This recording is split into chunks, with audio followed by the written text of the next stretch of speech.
The biggest difference between being average and being great in Halo starts with doing the small things correctly. So today we're going over some major Halo tips that you can incorporate to not only get more kills, but make yourself a more reliable and better teammate. It's vitally important that you understand all of these tips because they all mesh together to make you a better player. And as we get started, if you want to keep up with the latest Halo tips, subscribe to keep up with the latest videos to help you improve your game. Halo 2 was my first online game. I was level 50 general in Halo 3, and the tips that I share today, they're tried and true. I guarantee they'll help you be a better player. Let's get into it. The first tip that we're going over is how to control power weapons and why it's so important in Halo. You should know where each of the power weapons spawn on every map, and it makes it pretty easy because the game literally marks it for you. But three of the major power weapons that are most crucial to control are the rockets, the sword, and the sniper rifle. Because the rockets and sword especially can quickly demolish a small area and wipe out your entire team if you're not careful, so whether that be the enemy flag base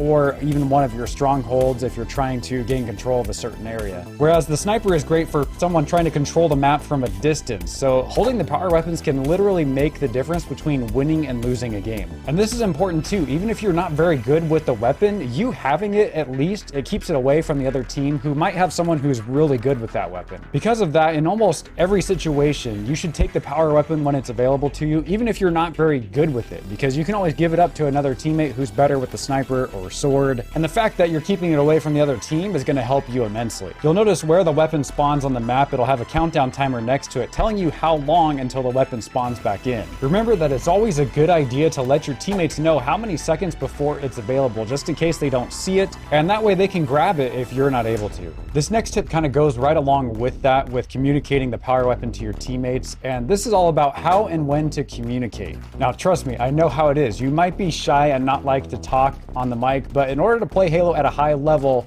you must, I repeat, you must talk with your team. To have the biggest chance for success, you should call out everything. When an enemy is one shot, the damage you placed on the enemy, how many shots did you get in on them? If they're on your X after you die, when the power weapon is up, the team chatter should be going on throughout the entire match. And this is the reason for that. Your teammates need to know where to move on the map.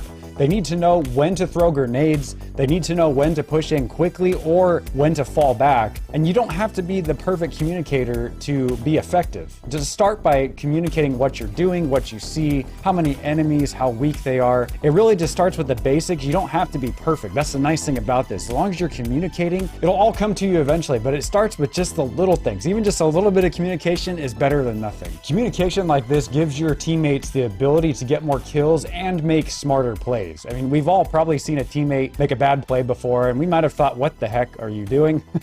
Well, sometimes they might have made that bad play because no one on the team told them what was happening. So good comms can really make the difference for your entire team. Whether you're going to win, whether you're going to get more kills, it really does make a huge difference. The next important tip is all about knowing when to push and when to hold back. Because a major part of Halo strategy is keeping yourself alive, not just getting kills, but just trying to stay alive. So holding back and not pushing when the enemy has a clear advantage is crucial. So as we talk about when to hold back first, you have to understand, when does the enemy have a clear advantage? Well, a good example is when one teammate was just overwhelmed, let's say, by 2 or 3 enemies while trying to take control of a stronghold, flag, or power weapon. Especially with objective game types, pushing when you're outnumbered is usually, not always, but usually a bad idea. You're better off, especially as a beginner, to wait until you have teammates with you when trying to take control of a critical spot on the map, unless of course you know that the enemies are extremely weak and you can just finish them off easily. Another point about when to hold back in Halo is, as a general rule, don't push when your shields are weakened 50 to 60% health. This one is critical because you'll often see inexperienced players leave cover while they're weak and then die right afterwards. Part of having success in Halo is taking opportunities that help level the playing field when you're at a disadvantage, so it'll help bring you up out of the hole. And one of those major opportunities is letting your shields fully regenerate before getting back into a fight. That's step one, is knowing when to hold back. But knowing the right time to push is equally as important because it really takes a good understanding of both strategies to be a high-level player in Infinite. You should push when you know the enemy is weak. because with the battle rifle, it's pretty easy for the average player to win a fight against an enemy who has less health than you. So especially when you're playing strongholds or CTF, you should push in fast while they're weak. And how do you know when they're weak? Well, typically it's going to result from good communication from your teammates. You should also push when you have teammates with you and are attempting to gain control of a power position on the map, which we'll talk more about power positions on maps and what they are and how you can use them in just a moment.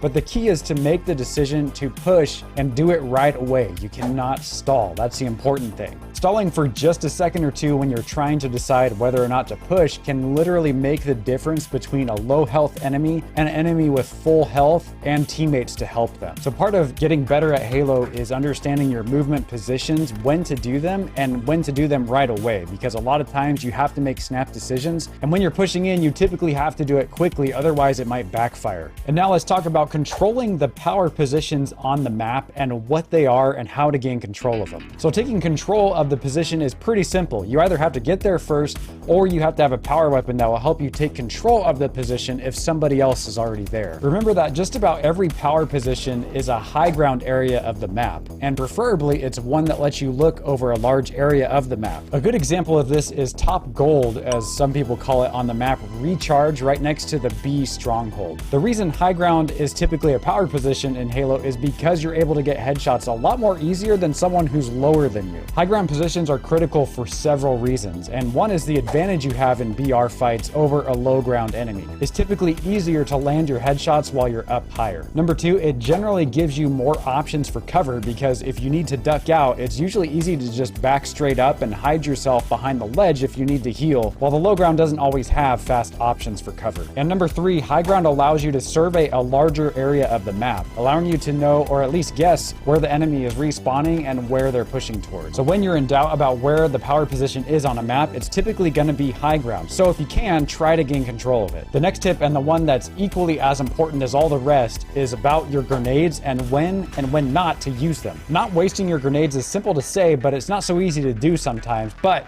it's vitally important in Halo. Sometimes you'll see inexperienced players chuck both of their grenades a long distance and to the exact same location. Understand that this is a low percentage strategy, which means that you're not likely to get kills or even a good amount of damage the longer the distance your grenades travel. Remember this, grenades are most useful when you're in close quarters and trying to weaken or kill the enemy either before you fire your first shot or right toward the very end of the fight. Saving your grenades for these crucial moments is even more important in objective-based games, because the long respawn times mean that you have more opportunities to have a numbers advantage over the other team. Even when just 1 out of the 4 enemies is dead, that small numbers advantage is huge in Halo. Spend some time in a custom game on each map bouncing grenades off of all sorts of walls, floors, and objects. It's important to know how grenades bounce off certain obstacles, because it'll help you become faster and more accurate with your grenade placement, which ends up leading to less wasted grenades. Nades can also be used to zone the enemy, and what that means is if you,